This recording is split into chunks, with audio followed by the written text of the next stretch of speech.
Bueno, y ya estamos aquí en el piso con el flamante diputado Gustavo López, que nos acompaña para poder charlar y para poder sumarse a la pantalla de TV. Un placer saludarlo. ¿Cómo le va? Bien, bien, gracias por la invitación. Muy bien, por suerte. Bueno, gracias por venir a los estudios. Valoramos un montón. De épocas de virtualidad, las entrevistas cara a cara se valoran muchísimo. Bueno, se dio una semana un poquito intensa, sumada a otras, me imagino, pero esta particularmente ya más pegadita a la fecha de las elecciones. A nivel, digamos, partido, adentro del partido, cómo lo están viviendo y cómo están ustedes anticipando qué es lo que puede llegar a pasar el domingo en las elecciones. A ver, nosotros estamos poniendo todo el esfuerzo para levantar el resultado adverso que tuvimos el 12 de septiembre y dar vuelta a la elección.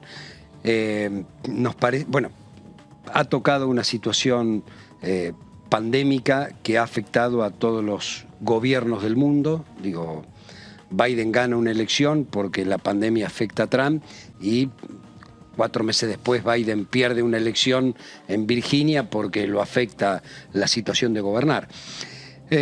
Nosotros tomamos un país en diciembre del 2019 inviable. Digo, este es un dato de la realidad y yo creo que objetivo. Con más del 45% de pobreza, con hambre urgente que había que resolver, con un problema de deuda que hacía impagable e inviable a la Argentina y que había que resolver, y además nosotros nos proponíamos modificar la matriz económica de la Argentina, volver a la producción y dejar de lado la especulación. Se atacaron los 3 frentes al mismo tiempo, se sancionó la tarjeta alimentar, 4 millones de personas reciben la tarjeta alimentar, reciben sus alimentos por esa tarjeta o el dinero para comprar los alimentos por esa tarjeta.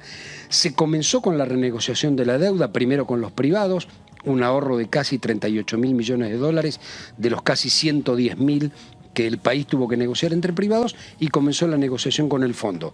Y cuando íbamos por las terceras medidas que tenían que ver con el cambio de rumbo económico, vino la pandemia. Y que hizo que durante 1 año y medio solo estuviéramos atendiendo esa emergencia. Entonces, las consecuencias directas de la pandemia en el resultado electoral tienen que ver, bueno, con estar 1 año y medio encerrados. Digo, fue una decisión política cuidar la salud, y además no se podía especular y no había experiencia. Digo, nosotros la única experiencia que teníamos era lo que estaba pasando en el mundo 4 meses antes. Digo, el hemisferio norte se contagió 4 meses antes que nosotros y veíamos que en los primeros 3 meses tenían un promedio de 50.000 muertos cada uno de esos países. Sí. Acá no ocurrió. Vino después la ola de fallecimientos y duró 1 año y medio. Entonces creo que los efectos de la pandemia en términos de salud, más allá de que yo creo que la campaña de vacunación fue muy buena y lo sigue siendo, pero hay casi 120.000 muertos. Y los efectos económicos, producto de la pandemia, se reflejaron en la elección. Lo que estamos viendo es, bueno, nosotros tenemos 2 años por delante para poner a la Argentina de pie y hacer todas las cosas que dijimos que íbamos a hacer y que, bueno, que tuvimos que ir frenándolas. Bueno, ¿alguno va a querer empezar? No, bueno, es que hay 2 horas de programa. No sé si es bueno o malo, no, el escenario, no. Me quedé pensando un poco en este lugar que tenés ahora como este mes de diputado nacional, pero en el trabajo que vos venías realizando hasta ahora y cómo sigue tu trabajo después de diciembre, si tenés licencia en el cargo o cómo está esa situación. Sí, Él, vamos a recordar, reemplaza a Gabriela Cerruti, que ahora tiene, bueno, un cargo, ¿no? En el Ejecutivo. Y bueno, por el reemplazo estás acá. Y está de licencia en la ENACOM. Estoy de licencia hasta el 9 de diciembre inclusive. Eso también fue una decisión del presidente que me alegró porque, bueno, confía en mi trabajo y la licencia fue por decreto, es decir, el mismo decreto que te nombra o que te saca, bueno, en este caso optó por una licencia porque para mí es un honor. Yo tengo 64 años de edad y comencé a militar a los 16 años. Así que, y cuando uno militaba a los 16 años quería cambiar el mundo y nunca me imaginé que podía ocupar un lugar de representación. Así que después de casi 50 años de militancia, ocupar un lugar de representación es un alto honor. Pero ocupaste distintos, yo me subo a la tuteada de Dani, ocupaste distintos cargos dentro de los distintos gobiernos kirchneristas. Sí, a ver. fui ministro de Cultura de la Ciudad de Buenos Aires en la época de Aníbal Ibarra, fui subsecretario general de la Presidencia con Cristina, en el final del mandato de Néstor Kirchner fui presidente del Sistema Nacional de Medios Públicos, en el gobierno de Alfonsín fui director en el Ministerio de Economía y nos conocimos con Alberto Fernández. Él, siendo peronista, era director de sumarios y pasaba a otro cargo y yo lo reemplacé como director de sumarios en el Ministerio de Economía en el año 1988. O sea, que empezaste con la economía y más bien te vinculaste con la cultura. Pero es que en realidad por el lado del derecho, porque digo, en la economía, pero era director de los que hacíamos los sumarios jurídicos. Pero sí, en el año 87 comencé, yo soy abogado, comencé como columnista en un programa de radio y bueno. Entonces, ¿cuánto hace que conoces a Alberto Fernández? Desde el 88. Claro. Soy abogado, no me hagan sacar cuentas porque me pierdo.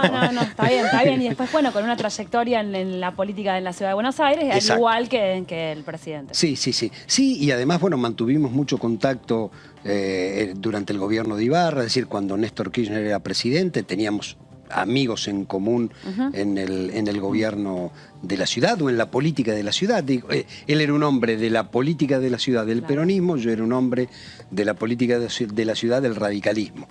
Digo, bueno, hoy, a partir del 2003, bueno, nos unió la convocatoria de Néstor Kirchner. Él estaba ya trabajando del 2002 con Néstor Kirchner. Él trabajó en la campaña. Ahora, respecto de esto, digo, usted dice, bueno, vamos a tratar de acortar la diferencia. Al peronismo históricamente en la ciudad no le fue bien, por lo menos de la vuelta a la democracia para acá. Y desde que gobierna el PRO y después Cambiemos y Juntos por el Cambio, no le va bien. Digo, ¿cuál es la expectativa? ¿25-66 sacaron en las PASO? Aproximadamente. Sí. Creo que no, que 24-66, casi 25. Claro. No, la expectativa es poder superar ese rango y si pueden ingresar 4 diputados nacionales por la ciudad de Buenos Aires. Porque la marca histórica la tiene Lamens. Con el 30 y... La marca histórica jefe de gobierno la tiene Lamens y a diputados nacionales la tiene Feletti en el 2011. En ambas elecciones, Feletti fue la elección donde Cristina Fernández de Kirchner sacó el 54% a nivel nacional, había sacado el 35% en la ciudad. Feletti sacó casi el 30% a diputado nacional en un momento donde el Frente sacó el 54% de los votos. No, cuando yo hablo de recuperar estoy hablando de todo el país y la ciudad de Buenos Aires yo creo que tiene una lectura muy especial. Creo que la ciudad de Buenos Aires ha sido históricamente una ciudad progresista hasta la llegada de Macri en términos de elección, ¿no? Y en términos de agenda, porque si bien la ciudad de Buenos Aires no elegía su jefe de gobierno, todas las políticas que uno reconoce del 83 en adelante, sobre todo en términos de cultura, digo, que es muy importante para la ciudad, pero también en términos de salud, en términos de educación. Digo, en los peores momentos de la crisis de la Argentina, la ciudad de Buenos Aires tenía entre 22 y 24% de presupuesto educativo.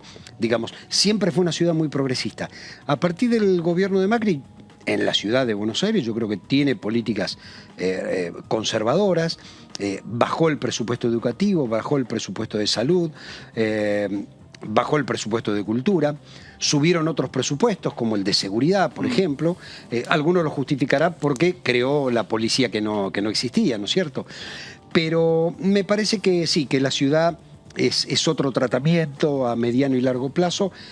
Yo estoy convencido que lo que hay que discutir es otra agenda, qué sé yo, de cara al río.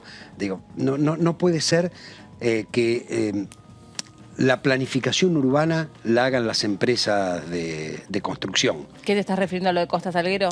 Me estoy refiriendo a lo de Costa Salguero, me estoy refiriendo a los talleres ferroviarios de colegiales, me estoy refiriendo a la costanera de la ciudad de Buenos Aires, a la ciudad deportiva de Boca. Digo, a ver, uno que ha tenido la posibilidad por distintos trabajos de recorrer muchas ciudades del mundo, a nadie se le ocurre destruir el patrimonio cultural urbano. Sí. Y nosotros destruimos el patrimonio cultural urbano, digo, destruimos Palermo viejo y lo convertimos en otra cosa. Y un día van a dejar de ir los turistas porque ya no va a estar a eso para lo que iban. Y estamos destruyendo distintos lugares de la ciudad. No se respeta el patrimonio, que es fundamental porque tiene que ver con la identidad. Digo, y hablando de identidad, bueno, porque parezco Pancho Ibáñez, ¿no? Relacionando un poco todo con todo, no. Te iba a hacer otra pregunta, pero como hablas de identidad, me quedo pensando en la problemática y lo difícil que es interpretar sin estigmatizar y con mucho respeto lo que está pasando con el conflicto mapuche o el mal llamado conflicto mapuche, pues tampoco sé si son mapuches efectivamente los que están generando esos focos de mayor conflicto. Pero me parece que ahí también hay una ley de tierras, o sea, hay una cuestión muy compleja, es ¿no? un tema delicado que recién la Constitución de 1994, pasaron de 1853 a 1994, se reconoce la preexistencia de los pueblos originarios. Pero no se los reconoce como nación. Alguno dirá, ¿de qué está hablando este loco? Bueno, no, yo la parte de loco no, pero no entendí de qué estabas hablando. En las constituciones más modernas, por ejemplo, sí, la de Bolivia o Canadá, sí, se reconocen estados plurinacionales. Okay. Esto es, el Estado es la formalidad jurídica, sí, pero puede haber muchas naciones en una formalidad jurídica. Gran Bretaña tiene 4 naciones. Inglaterra, Escocia, Gales la Argentina e Irlanda. tiene estados subnacionales, que son las provincias. La Argentina tiene estados subnacionales, que son las provincias. Exactamente, que además son anteriores a la Constitución de la Nación. Pero, por ejemplo, Bolivia reconoce la existencia de naciones dentro de un Estado. Okay. El Estado es lo que jurídicamente vale, pero el reconocimiento de nación le da otro estatus. Aquí se requiere todavía, estamos atrasados como democracia, a partir del 94, en el registro de tierras, y además el reconocimiento que se hace es un reconocimiento que para mí quedó corto desde mi humilde punto de vista, porque al no reconocérselo como naciones preexistentes y sí como comunidades, sí, tenés que armar una asociación civil para que te reconozcan. Es decir, tenés que crear una figura jurídica para que te reconozcan los derechos a la tenencia de la tierra. Esto es en general. Yo creo que la cuestión que está sucediendo en el sur es muy particular. Nuestro pequeño conflicto es muy distinto al chileno, sí, muy distinto al chileno, y yo creo que lo que hay que buscar son soluciones puntuales y soluciones reales y que tienen que dialogar todas las partes. Nadie puede ni prenderle fuego a algo, ni que la gente viva en la miseria. Entonces, yo creo que hay que buscar ese tipo de soluciones, y también es un reconocimiento histórico que el Estado argentino, como Estado, debe terminar de hacer. Y aparte a las siempre comunidades. termina viendo, creo que como una mirada demasiado sesgada, ¿no? Sobre esa cuestión, siempre a la distancia, siempre una mirada muy blanca sobre esos conflictos y sobre esas necesidades en definitiva, pero básicamente hay un montón de... El otro día lo repasábamos con Amanda, una compañera nuestra que seguro la conoces, hay muchas comunidades que no han sido ni siquiera censadas, o porque no lo aceptan, o por distintas complicaciones incluso donde están asentadas, o sea, es compleja la cuestión. Y en algunos casos, vuelvo a repetir, porque requieren de una forma jurídica que el propio Estado les exige, que es asociativa. Sí. Pero bueno, hay países que han avanzado mucho en ese sentido, y yo destaco lo de Bolivia, porque Bolivia tiene un doble reconocimiento judicial. Hay una justicia blanca europea y hay una justicia aborigen, indígena o como la quieras llamar, sí, que es diferente. Fíjate vos que nosotros nos regimos por el derecho civil del Código Romano, que tiene 3.000 años y que reconoce la propiedad privada, pero los pueblos americanos tenían propiedad comunitaria. Entonces, fue una pisada cultural del europeo sobre el americano que le impuso la religión, el idioma, el derecho. Bueno, sí, todos los países de América van reconociendo eso. A mí me tocó, siendo secretario de Cultura de la Ciudad de Buenos Aires, estar en Canadá con una beca. donde el primer ministro, en ese momento Canadá estaba reconociendo a los pueblos originarios y pidiendo disculpas por lo que había hecho Canadá con los pueblos originarios. Bueno, en Australia también se arrasó por completo una generación, de hecho creo que se llama la generación robada, toda la generación porque aborigen había un australiana, concepto tremendo. civilizatorio, entre comillas, que hoy uno no comparte.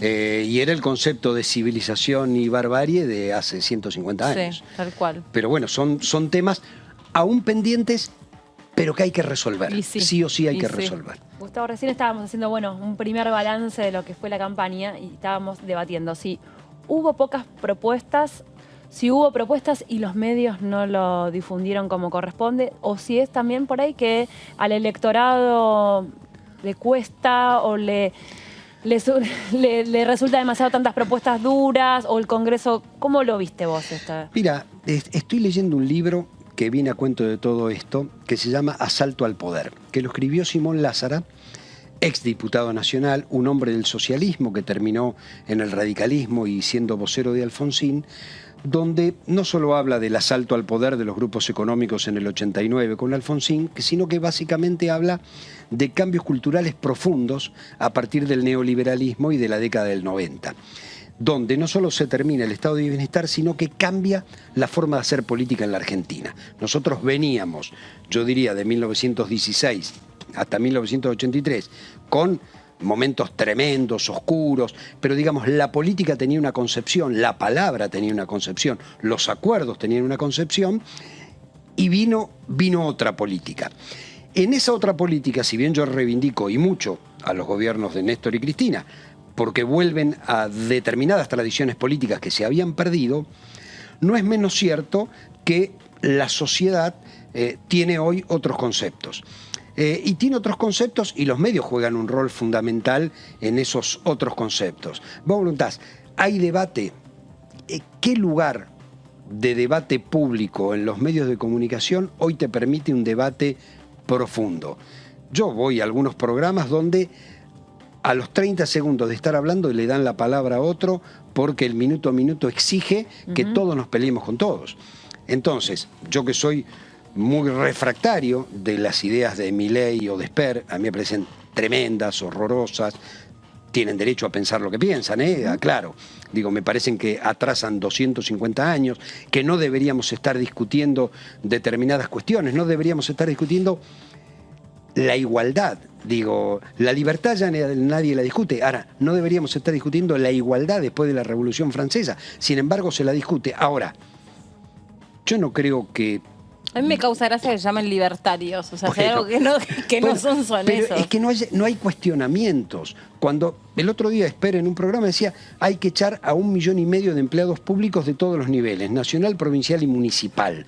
Nadie le repregunta qué consecuencias sociales va a traer eso, si tiene estudiado dónde sobran, dónde no sobran, qué clase de Estado queremos, hacia dónde tiene que apuntar el Estado. ¿Cómo se hace para que el sector privado o productivo pueda tomar a 1,5 millones de personas que podrían quedarse sin trabajo? ¿Quiénes se van a quedar sin trabajo? Los docentes, los enfermeros, los médicos, que son empleados públicos. Entonces, se repiten consignas y bueno, obviamente cada medio juega su interés político, económico y le va a dar más micrófono a uno que a otro. Pero lo que antes uno lo podía debatir a través de la reflexión periodística, uno leía en un diario, hoy los diarios cada vez se achican más, cada vez tienen más título, bajada, 3 cosas en negrita que achican el debate y salvo lugares como este, es muy difícil tener la posibilidad de hablar de política mucho tiempo y que la sociedad reflexione, porque lo que uno pretende no es que nos den la razón, sino que reflexione, que vea, que pueda comparar, que tenga elementos de la vida real. Sucede poco y nada. Un lugar obviamente de debate es el Congreso y de un debate del que va a tener que participar seguramente a partir del 15 de noviembre es el del presupuesto del año que viene. Que ahí se va a dar la particularidad de sabe que el 10 de diciembre vuelve a su silla anterior y sabe que va a tener que discutir los fondos de la silla que va a ocupar el 10 de diciembre. ¿Eso es poco ético? No estoy haciendo Una valoración ética. Lo que estoy diciendo es, digo, ¿qué opinión tiene del presupuesto, de lo que pudo ver hasta ahora del lo que presupuesto? pude ver hasta ahora en el área, a ver, yo creo que hay que hacer modificaciones. Por ejemplo, el área que nosotros, pero son conceptuales las modificaciones. Por ejemplo, nosotros tenemos tenemos 2 fondos creados por ley. Sí. El Fondo del Servicio Universal, que es un fondo fiduciario. Esto es, el dinero se destina a eso y no puede ser usado para otra cosa. Y lo que se recauda va a ese pozo y lo utilizamos para llevar conectividad a donde el privado no llega. Y tenemos otro fondo para la comunicación comunitaria que no es fiduciario. Es decir, se recauda, las empresas lo pagan, se recauda, pero el gasto depende de la asignación presupuestaria. Okay. Entonces, si recaudamos 600, pero en el presupuesto aprobaron 300, podemos usar 300. Y los otros quedan en un limbo, porque la recaudación es específica, pero no está asignado el presupuesto. Bueno, una de las cosas que yo quiero trabajar desde aquí es que sea un fondo fiduciario. ¿Por qué? Porque si la ley creó un fondo para la comunicación comunitaria que es tan importante, que hace a la calidad de la democracia, porque permite el sostenimiento de medios comunitarios, de medios aborígenes, de medios pymes o cooperativos, si la plata se recauda, bueno, que se destine para los fines que fue recaudado. Entonces, bueno, digo, son pequeños temas. Bueno, hay otros temas que sí nos preocupan mucho. Durante el gobierno de Macri, en el 2017, se sancionó una ley que pone caducidad a las asignaciones específicas de determinados impuestos. La ley de cine, que tiene 40 años, la última es de la década del 90, pero antes había otra ley de cine. La ley de cine asigna fondos específicos. La ley de servicios de comunicación audiovisual, pero la anterior y la anterior asignaban fondos específicos. ¿Para qué? Para la producción cultural, es decir, para la producción de cine, de televisión, para el Instituto del Cine, para el Instituto del Teatro, para el Instituto de la Música. Es decir, por esas leyes recaudamos. Estamos con el diputado Carro, que escribió el proyecto, prorrogando eso. ¿Por qué? Porque como si no en el 50 2000, años, ¿no? Es un por como 50 hasta años. 2072, algo así era Claro. algo simbólico. Yo lo había tratado acá. ¿Qué es simbólico? Porque, digo, de acá a 50 años Sí. todo va a cambiar.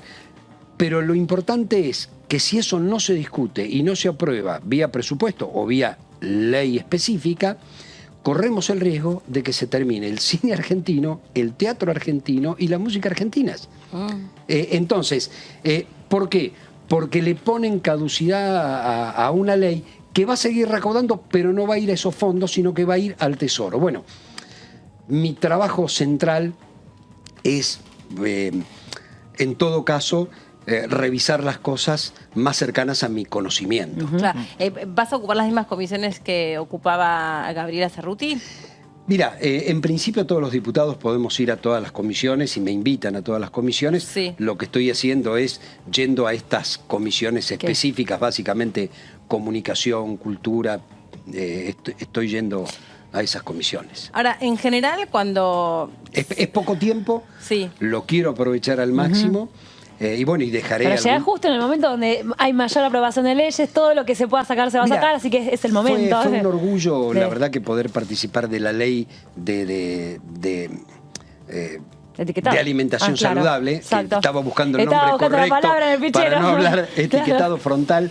Y la verdad que sí, que fue muy importante aprobar todas esas leyes que además salieron por consenso, salieron prácticamente por unanimidad. Bueno, ahora va a venir el presupuesto y seguramente dentro o fuera del presupuesto algunas de estas leyes que yo comenté. Estaba pensando que, sobre todo en las cuestiones de género, ¿no? Cuando uno habla de la pandemia, que también hay que prestar atención, que es la pandemia de femicidios o violencias contra las mujeres, siempre se habla de que lo que verdaderamente hace falta es un profundo cambio cultural. Sí. Justamente sos un hombre que venís trabajando desde ese aspecto, pero hay por lo menos es una sensación que tengo yo, no sé cuál es la que tienen mis compañeros, pero lamentablemente a pesar de todo lo que se ha podido instalar desde el punto de la agenda pública en temáticas de género, la estadística no decrece, o sea, no mueren menos personas o no matan a menos mujeres como consecuencia de eso. Entonces hay algo a donde el Estado está fallando. Y a mí me parece, ¿Con qué mira, tiene que la ver? estadística del domingo, la última que escuché, es una mujer cada 20 horas. Sí, hay puede ser más o una mujer menos por día. una mujer por día.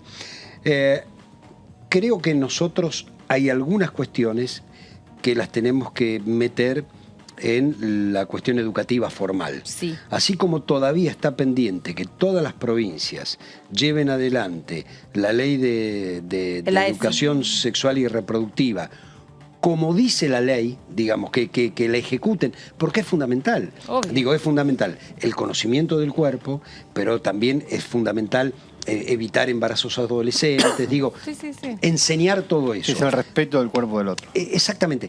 Y la detección de situaciones, ¿no? Y el sistema educativo, y la detección de situaciones, exactamente. El sistema educativo es fundamental para eso, porque lo que nosotros tenemos que hacer es naturalizar esa educación.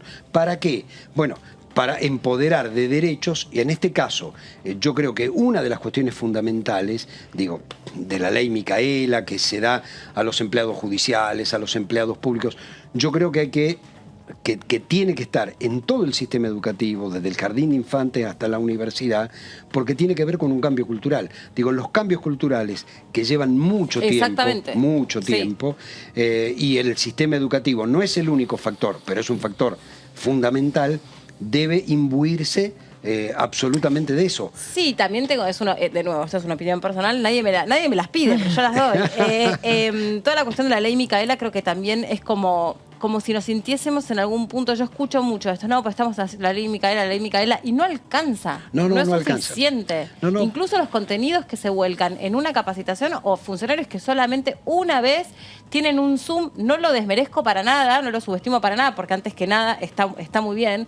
pero no se profundiza o no se genera un cambio con una capacitación. Ahora, fíjate vos que hay un cambio en la sociedad. Ese cambio en la sociedad no se refleja en todas las instancias institucionales.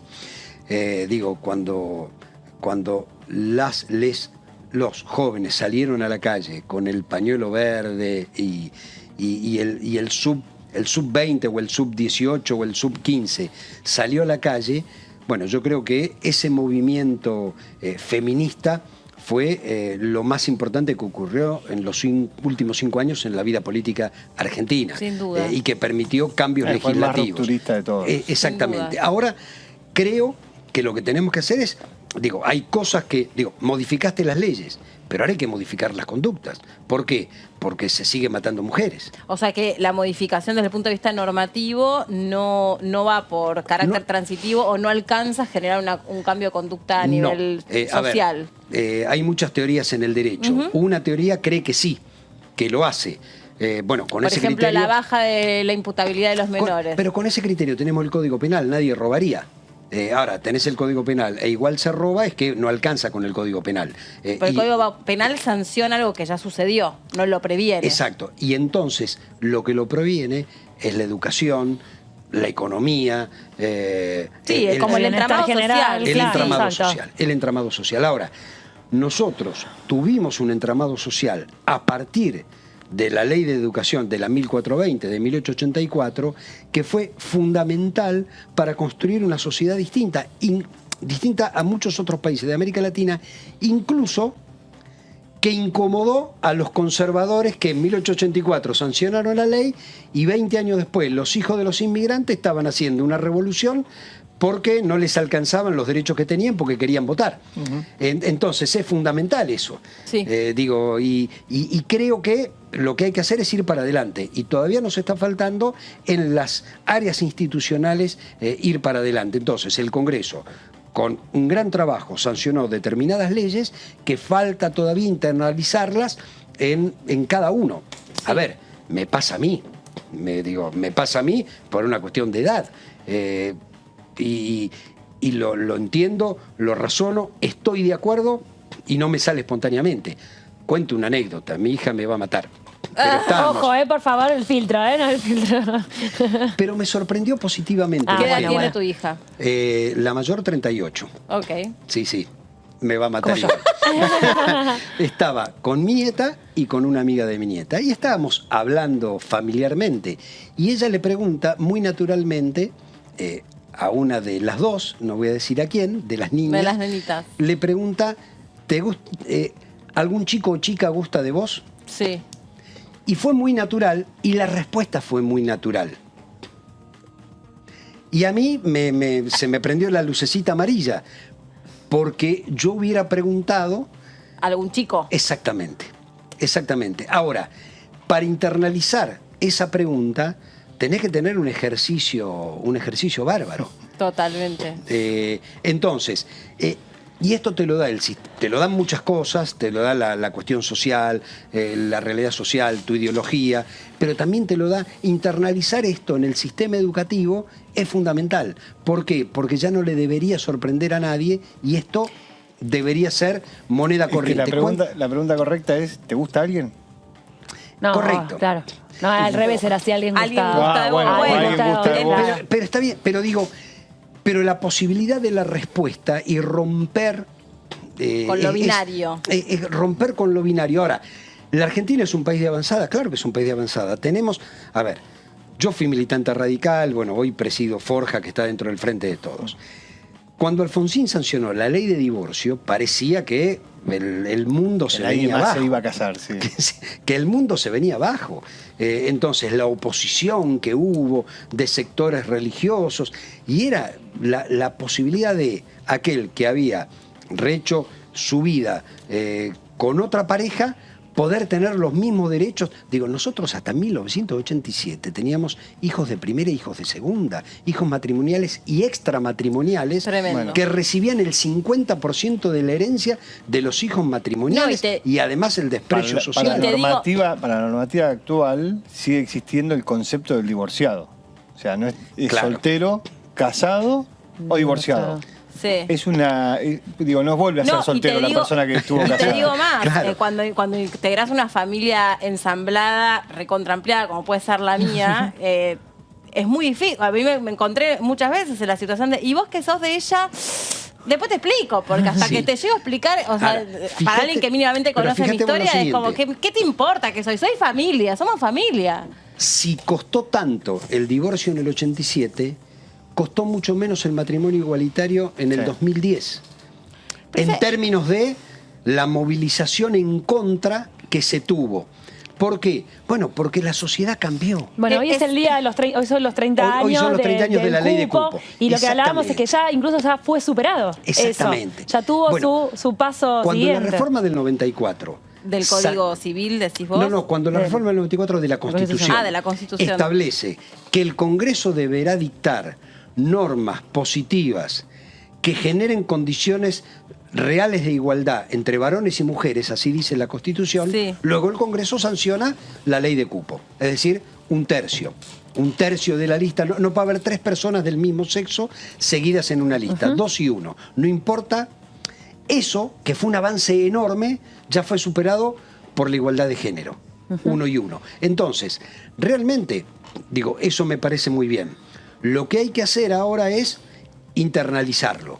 Bueno, eso requiere, digo, ese es un proceso cultural donde el rol de la educación es importante. Sí, y en todo sentido, ¿no? Ahora cuando hablábamos, por ejemplo, de la ley laboral de cupo travesti trans, en efecto, el sector privado, las empresas privadas, naturalmente no aprovecharon esa oleada, esa movida que generó el sector público por ley para decir, che, la verdad, yo, dueño de cervecería Melina, la verdad, me parece muy oportuno plegarme a esto y voy a darle laburo a tantas travestis o a tantos trans. Porque no, hay una cosa que no termina de sentirse... hay mucha estigmatización todavía. Y hay mucho generacional también todavía. Pero, a ver, creo que hemos dado pasos agigantados hacia adelante y que todavía se podría hacer mucho más, se debería hacer mucho más, y vuelvo a insistir, el sistema educativo debería incorporar esto para, bueno, así como nos enseñan Parece que que Belgrano lo que creó vos la decís bandera. generacional, mira, por ahí en la anécdota que vos contás con tu hija, te quedaste en silencio. Y en otro momento hubieras Claro. acotado algo en contra o de la vieja escuela. Por lo menos, bueno, hacerte pensar y decir, bueno, no está tan mal. Y bueno, las generaciones se van No, adaptando hasta no solo donde no está tan llegan. mal, Claro. está bárbaro. No, bueno, para lo que a mí no se para me hubiera ocurrido. tu pensamiento previo de hace 30 años, por ejemplo. Claro, sí. Ir avanzando. Digo, estoy de acuerdo, fui a las marchas y no se me hubiera ocurrido Sí, claro. preguntar de esa manera, por una cuestión de Igual viste que ahora estructura cultural. perdón que te interrumpí, con la marcha del orgullo, también mucha gente, escuché mucho el comer, ay, estaba tal, che, ¿qué es gay? ¿Viste que esa cosa que qué le importa a la gente? Pero bueno, digo, se avanzó mucho Sí, y faltan muchas cosas por mucho. hacer. Pero digamos, sí tenemos un país que debemos reconocer que ha agrandado los derechos ciudadanos con la ley de matrimonio igualitario, con la ley de identidad de género, con la ley de igualdad de género en las listas políticas y partidarias. Hay provincias que todavía no lo sancionaron. Y el sindicalismo, que ahora tiene la elección del jueves, también está... ¿Qué tema, no? ¿Qué tema? No está tan bien, ¿no? No, ¿Qué no, tema? cero. Pero bueno, porque es una estructura, con todo el respeto del mundo lo digo, porque en realidad el sindicato es la herramienta de defensa que tienen los trabajadores para su derecho, pero todavía tiene una estructura antigua porque hoy tenemos la misma o más cantidad de mujeres trabajadoras que de hombres trabajadores, y sin embargo eso no se refleja porque, bueno, es una sociedad machista en definitiva. Gracias por haber venido. No, gracias a ustedes, la verdad que fue muy diversa la conversación. Es la idea. No, pero está muy bien Bueno. porque es el intercambio de opiniones. Bueno, muchas gracias. Gracias de a verdad, ustedes. insisto, valoramos un montón Y que que nos visiten. a ver, y que la prendan gente- el aire acondicionado No, y que también. la gente vote. Se cumplieron 38 años de la recuperación de la democracia Sí. y yo voté por primera vez a los 26 años. Y no que no quería votar, digo, no podía votar. Entonces digo, valoremos la herramienta que significa el voto como condición de ciudadanía. Es cierto.